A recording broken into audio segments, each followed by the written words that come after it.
रात्रभर काही झोप नाही झाली होती, कारण की लाईट गेल्यावर आम्ही हॉलमध्ये यायचो. हाय हॅलो नमस्कार, कसे आहेत सगळे. Welcome back to my YouTube channel. आणि आजची ब्लॉगची सुरुवात झालेली म्हणजे मस्त अशी सकाळ झाली. सकाळचे 10 वाजलेत. 9 वाजता उठलोय आम्ही.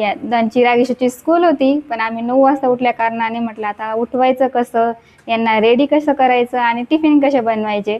म्हणून स्कूल म्हटलं आज काही जाऊ नका, कारण की खूपच रात्रभरचा पाऊस चाललेला आहे आणि रात्रभर काही झोप नाही झाली होती, कारण की लाईट गेल्यावर आम्ही हॉलमध्ये यायचो, लाईट आल्यावर परत बेडरूममध्ये जायचो. आमचं रात्रभर असंच चाललेलं होतं. 2:30-3 वाजेपर्यंत तर मग आम्ही जागेच होतो. नंतर 4-4:30ला आम्हाला झोप लागली. नंतर कधी 9 वाजले समजलंच नाही. आणि असं काहीसं रात्रभर चाललेलं, म्हणून आज स्कूल पण आमची स्किप झालेली आहे. आणि सकाळी सकाळी छत्र्या काढून बसलेत, कारण की बाहेर पाऊस चाललेला आहे. एवढं गार वाटतं, एवढ्या दिवसानंतर पाऊस पडला आणि खूपच छान वाटतंय. आणि चिराग आणि श्वास खूपच खुश आहे, कारण की आज हे गेली, त्यांची स्कूल स्किप झाली आहे. तसं त्यांना स्कूलला जायला आवडतं, पण कधीतरी दांडी मारलेली सगळ्यांनाच आवडते. आम्हालाही आवडत होती, पण बघू आता ब्लॉगमध्ये काय काय होणार आहे ते मलासुद्धा माहीत नाही आहे. ते आपण बघू, जे शूट होईल ते मी सगळं दाखवेल. व्हिडिओ अजिबात स्किप नका करू. आणि चॅनलवर नवीन असतील तर सबस्क्राईब करा, लाईक करा, शेअर करा आणि कमेंटही करा. ऑले छो ऑले छो ऑले छो. चला मग ब्लॉगला असंच कंटिन्यू करा. हा चेरू, गायचा भंडारा. कसं वाटतं आज घरी राहून? चांगलं वाटतं. काय दाखव, सगळ्यांना दाखव तू काय करते. काय करते तू? बघा सगळेजण काय करते. इशू काय करते? हे बघा, असं करते ती. खूप खुश आहे ना इशू आज स्कूलला नाही जावं लागलं म्हणून ना. हां, आनंद होतोय. आनंद होतोय तुला चिरू? आनंद होतोय. हां हां, केस कापायला जाऊ. हां चला मग. याआधी असं कधीच नाही झालं की माझ्यामुळे चिरागिशू घरी राहिले आणि मी टिफिन बनवला नाही म्हणून चिरागिशू घरी राहिले. पण आज फर्स्ट टाईम असं झालं की मी चक्क 9 वाजेपर्यंत झोपली आणि मला जागच आली नाही. आणि डायरेक्ट 9 वाजले आणि मी बघितलं ते घड्याळामध्ये 9 वाजलेत. आणि मला खूपच असं हे वाटलं की बापरे, आपण आज मुलांची शाळा बुडवली. आपल्यामुळे आज पोरं घरी राहिले, पण जाऊ दे, एक दिवस का होईना पण त्यांना पण घरी राहायला भेटलं. खरं तर बाहेर खूपच असं चिखल झाला आहे, त्याच्यामध्ये मुलांना सोडणं आणणं 2 तासासाठी तर आज जाणार होते, कारण की 12पर्यंत त्यांची स्कूल सुटून जाते. खूप ऊन पडत होतं, म्हणून 9 ते 12 स्कूल केलेली होती, म्हणून पोरं लवकर घरी येऊन जायचे. म्हणूनच म्हटलं जाऊ द्या आजच्या दिवस. आणि एवढी लाईटचा प्रॉब्लेम होतोय रात्रीपासून. परत आता मी व्हिडिओ शूट करत होते तेव्हाही लाईट गेलेली, तुम्ही बघितलं असेल. नंतर मी इथं आलू पराठे बनवायला घेतला, चहा झाला होता, नाश्ताही झाला होता आणि आता मग जेवणाची तयारी चालली होती माझी. जेवणात मी आलू पराठे बनवत होते, कारण की चिरागला आलू पराठे खूपच आवडतात.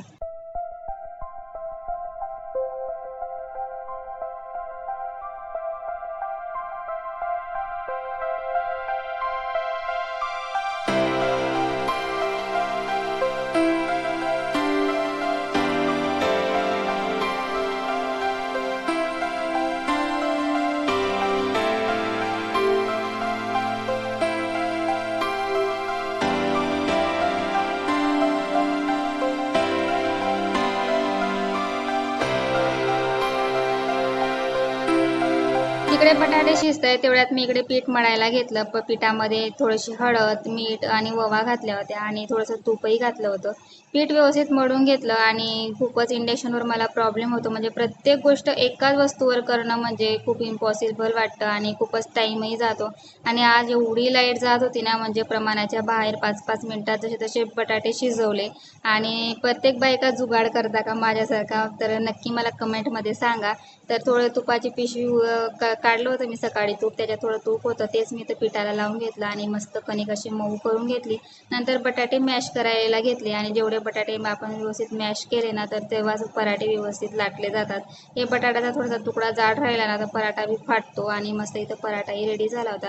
थोडी आज इंडक्शन व्यवस्थित चालत होती, पण खरं तर 2-3 पराठे बनवल्यावर बनते ते तेवढीच चांगली चालते ती. नंतर ना आपोआप बंद होते, म्हणजे जास्त तापली ना की आपोआप बंद पडून जाते. म्हणून पटकन चिरागिशूसाठी पटकन 2 पराठे बनवून घेतले. नंतर माझ्यासाठीही बनवून घेतला.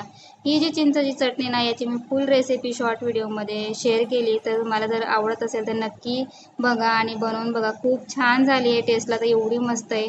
आणि मग चिरागला इथं जेवण दिलं. चिरागच्या मस्त इथं टी व्ही बघणं चालू होतं आणि आमच्या इशू मॅडम तर तिकडे मस्त खेळणी काढणं चालू होतं. म्हणजे आज दिवसभर पसारा होणार होता आणि मी माझी मनाची सुद्धा तयारी करून ठेवली होती की आज मला दिवसभर आवराआवरच करायची. मग मी आज म्हटलं जाऊ दे, आज आपली चुकी आहे आणि आपल्या चुकीमुळे ते घरी राहिलेत, म्हणून मी त्यांना असं मनसोक्त खेळूही दिलं आणि इशूलाही ताट दिला जेवणाचा. तिचं जेवण झालं, माझं जेवणही झालं.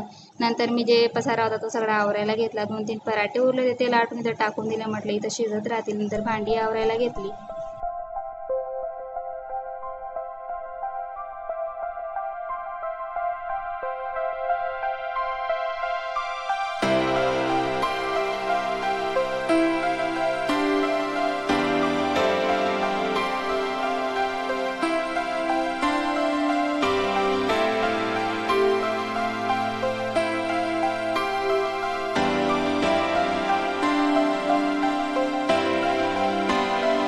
आम्ही एवढे झाडं लावली होती ना, म्हणजे महागातले महाग झाडं आणले होते चिरागचे पप्पांनी आणि आम्ही एवढी मेहनत करून ते झाडं लावली होती आणि ते जगवली होती.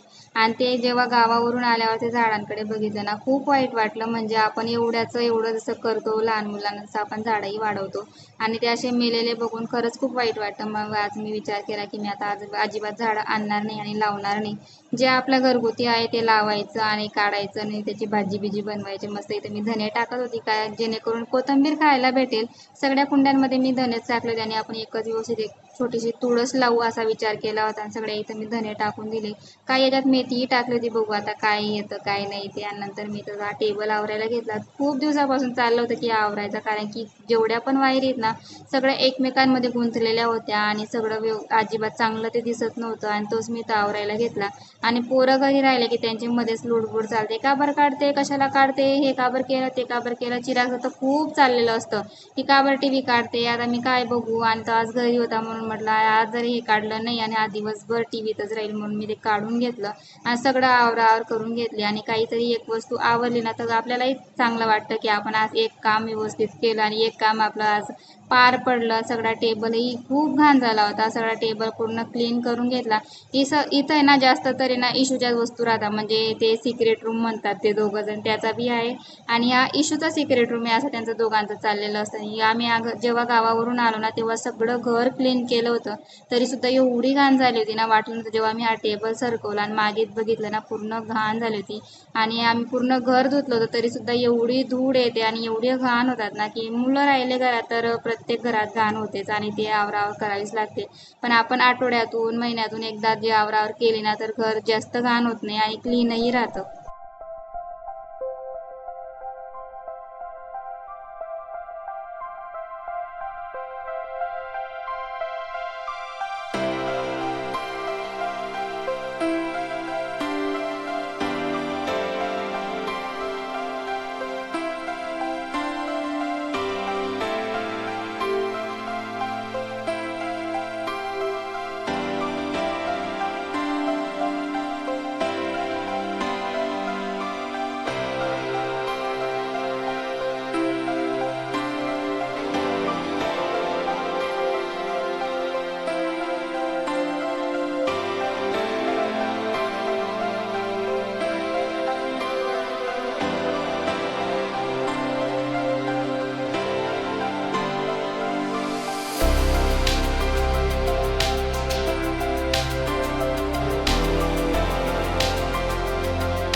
आवरायला घेतलं ना, वाटलं नव्हतं की एवढी घाण याच्यातून निघेल आणि खूपच घाण निघाली. म्हणजे चिरागिशूची एवढ्या बिनकामाच्या खेळण्या त्या मागे ठेवल्या गेल्या, त्या मागे पडल्या होत्या, त्या सगळ्या काढून घेतल्या. बिनकामाच्या वायरी सुद्धा होत्या, त्याही उचलून घेतल्या आणि सगळं घर झाडून घेतलं, स्वच्छ करून घेतलं आणि पुसूनही घेतलं. नंतर दुपारी मस्त चहा घेतला, मुलांसाठी दूध बनवलं. नंतर मी बेसनाच्या पिठाचे लाडू बनवायचे होते मला. आणि ही जी चाळण आहे ना, ती मी DIY मधून घेतली. ती खूप छान आहे आणि गाळायलाही मज्जा येते. आपण ढोकळे बनवतो त्यासाठी पण खूपच छान आहे आणि खरंच तुम्ही घ्या, मस्त आहे आणि खूपच छान याच्याने पीठ गळतं. आणि ते पीठ गाळून झाल्यावर मी तुमच्यासोबत पूर्ण बेसनाच्या पिठाच्या लाडूची रेसिपी शेअर करणार आहे. तरी व्हिडिओ न स्किप करता खरं तर बेसनाचे लाडू मला तर अजिबात आवडत नाही, पण चिरागचे पप्पा आणि चिरागला खूप आवडतात आणि टिफिनला पण पोरांना कधीतरी द्यायला बरं पडतं, काय नाही राहिलं तर. लाडू असो किंवा चिवडा असो, एका याच्यात भाजी चपाती देते मी आणि 3 यांचा टिफिन आहे त्याचा दोघांचा. तर एका याच्यात भाजी चपाती भरली की तिसऱ्यात काय टाकावं याचा प्रश्न पडतो, म्हणून अशा काहीतरी बनवून ठेवलेलं बरं पडतं, म्हणजे मुलांना पटकन दिलं जातं आणि ती वस्तू घरची राहिली म्हणजे मग आपल्यालाही बरं वाटतं. 2 वाट्या बेसनाचं पीठ घेतलं होतं मी, 1 वाटी तूप घेतलं होतं. ते सगळं इथं व्यवस्थित मिक्स करून घेतलं आणि व्यवस्थित भाजून घेतलं. खरं तर याच्या आधी मी कधीच बेसनाच्या पिठाचे लाडू बनवले नाही आणि फर्स्ट टाइम बनवते आणि मला भीतीसुद्धा होती की मला जमतंय की नाही जमतंय. पण हे जेव्हा मी भाजलं ना आणि हे पूर्ण असं पातळ झालं, तेव्हा माझा म्हणजे असं वाटलं की नाही, आपल्याकडनं नाही जमणार आहे आणि याचे कसे लाडू बनायचे, म्हणजे एवढं पातळ आहे आणि हे कसं, याचा लाडू तरी कसा बनेल. पण मी यूट्यूबला रेसिपी पाहिली होती म्हणून मला थोडं वाटत होतं की नाही, त्यांनी असेच बनवले होते. याच्यानंतर गार झाल्यावर ते लाडू बनले होते.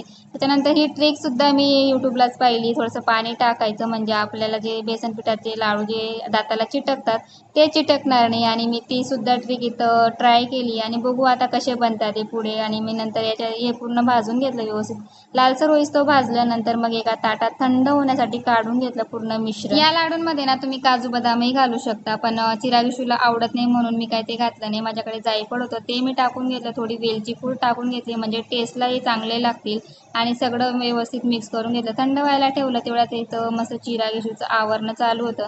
मम्मा काहीतरी करते, मग आपणही थोडीशी हेल्प करावी असं त्यांचा विचार होता आणि माझी ही हेल्प मला खरंच खूप मोठी वाटत होती. म्हणजे सगळे कपडे काढून आणले होते बाहेरून आणि ते इथं इशू घड्या करत होती आणि चिरागचं इथं वरती सगळे जे खेळण्या पडलेल्या ते आवरणं चाललेलं होतं आणि हे बघून खरंच मला खूप चांगलं वाटलं की यार, आपले पोरं आपल्याला मदत करताय, कशी असो तुडकी मुडकी पण करतायत, हीच खूप महत्त्वाची गोष्ट आहे माझ्यासाठी. नंतर सगळं मिश्रण थंड झाल्यावर आहे ना, मी सगळं मिक्स करून घेतलं आणि याच्यात मला आता साखर ॲड करायची होती. तर मी 1 डबा साखर हे करून घेतली, दळून घेतली होती आणि अर्धा डब्बा मी याच्यात साखर टाकली. तरी मला थोडं गोड कमी वाटलं, परत मी अजून साखर टाकली.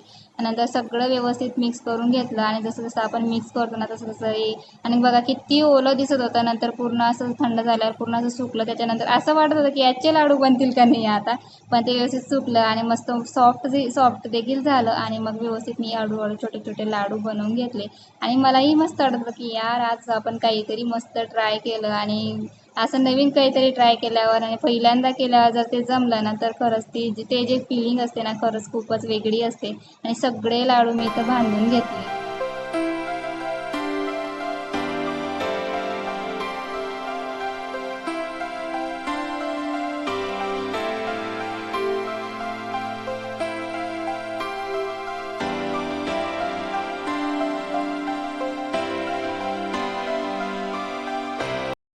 तर फायनली 5 महिन्यानंतर गॅस भेटला आहे आणि 5 महिन्यापर्यंत या इंडक्शनने माझी खूप हेल्प केली आणि गॅस पण इथं लावला आहे. आणि काय झालं होतं ना, गॅसवाला गॅस देऊन गेला होता 3 वाजेपर्यंत, पण तो गॅस आहे ना खूप लीक होत होता. म्हणजे पूर्ण असं ओपन केलं तेव्हा पूर्ण असं वरती गॅस उडत होता. मग मला एवढी भीती वाटली, म्हटलं बापरे, हा गॅस असं काय होतोय. मी लावते गॅस आणि दरवेळेस असं मी लावून घेते आला की, पण यावेळेस म्हटलं बाबा आता मी लावणार हा गॅस, मला खूप भीती वाटायला लागली. मग नंतर लगेच मी त्याला कॉल केला की हा कसला गॅस देऊन गेला आहे, हा खूप लीक होतोय, हा रिटर्न घे आणि मला दुसरा आणून दे. मग त्याला मी 3-3:30ला कॉल केलेला. मग तो बोलला की मी 7-7:30पर्यंत येईल. मग म्हटलं आता तो आल्यावरच गॅसवरच मी आता स्वयंपाक करेन. पण तो आला 9:30 वाजेपर्यंत. मग तेवढ्यात माझा स्वयंपाकही झाला तर इंडक्शनवर जेवणही झालं. तर त्याला म्हटलं तू काही कर, झाला ये, पण ये आणि लावून जा, आज मला गॅस पाहिजे म्हणजे पाहिजे असं त्याला बोलले मी डायरेक्टली. खूप वेट केला आणि आम्ही खूपच एवढ्या चिरागपणे त्या गॅसवाल्याकडे फेऱ्या घातल्या असतील ना, बिचारे थकून गेले होते, पण गॅस काही भेटत नव्हता. पण फायनली आज झालं आणि लावला गेला. तेच खूप मोठी गोष्ट आहे आमच्यासाठी. नंतर मग आज मस्त भाजी चपाती जेवण झालं आणि आता 11:36 झालेत. म्हणजे एवढ्या रात्री मी ब्लॉग शूट करते. मला एडिट पण करायचं आहे, कारण की मला माहिती पण नाही आता मी आज काय काय शूट केलं आहे. ते एडिटिंग करेल तेव्हा समजेल. सगळ्यांना एवढा प्रॉब्लेम नाही झाला गॅसचा. नवीन कनेक्शनवाले होते ना, त्यांनाच प्रॉब्लेम झाला ना. आमचं नवीन कनेक्शनच होतं, म्हणून आम्हाला एवढा वेट करावा लागला. ज्यांचे जुने होते त्यांना उशिरा का होईना पण भेटत होते सगळ्यांना, पण आम्हाला नवीन कनेक्शनमुळे जास्त अडचण आली आणि आता युद्ध संपल्यामुळे तो भेटला. आणि बरं झालं जे झालं ते, आणि ते युद्ध पण संपलं, ती खूप चांगली गोष्ट आहे. तर मग नक्की सांगा आणि चॅनलवर नवीन असेल तर सबस्क्राईब करा, लाईक करा, शेअर करा आणि कमेंटही करा. Thank you so much for watching. Bye.